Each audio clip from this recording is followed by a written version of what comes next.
Doctor Hazarika সকলোৰে শ্ৰদ্ধাৰ আমাৰ জানে সকলোৱে আৰু তেখেতৰ জন্মশতবাৰ্ষিকী হিচাপে আজি সমগ্ৰ অসমতে বিভিন্ন অনুষ্ঠান কৰিছে। সেই উপলক্ষে আমিও আজি আমাৰ পথৰংগী বুলি অনুষ্ঠানটোৱে আজি 8-9 বছৰে এনেকৈ গুৱাহাটীত বিভিন্ন জেগাত ৰোড শ্ব' কৰি আছে আৰু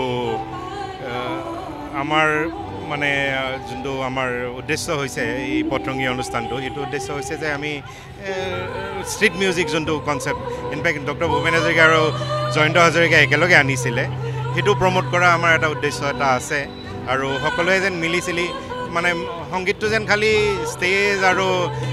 অডিটৰিয়ামৰ মাজতে কনফাইন হৈ নাথাকে, সকলোৱে আহি ৰাস্তাত মিলি জুলি এটা উৎসৱ হিচাপে যেন মানুহে যেনেকৈ আগতে বিহু সকলোৱে নাচিছিলে, মুকলি বিহু হৈছিলে, ঠিক সেনেধৰণে যেন মানে সকলোৱে সংগীত গান চৰ্চা কৰিব পাৰে, গাব পাৰে।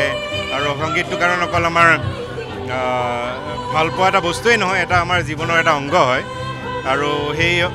মানে সংগীতৰ আমি উৎসৱ হিচাপে আমি লৈ পিনে ডক্টৰ ভূপেন হাজৰিকাক আজি সোঁৱৰিছোঁ।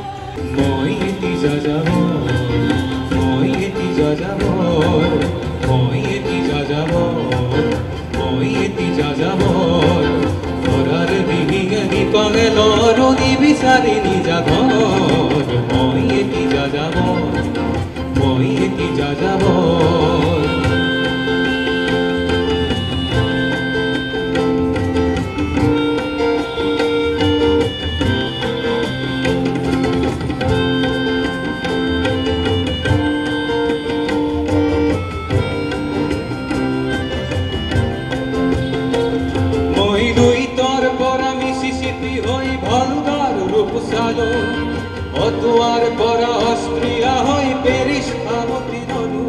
মই ইলুরার পরা পুরনি রহন শিকাগোলে কহিয়ালু কালি বর্ষের দুশম্বের মিনারত কোনা পালু মাধ্যমেনর সমাধিত বহি গর্কির কথা কলু বারে বারে দেখবা তোর মানু আকুল হইছে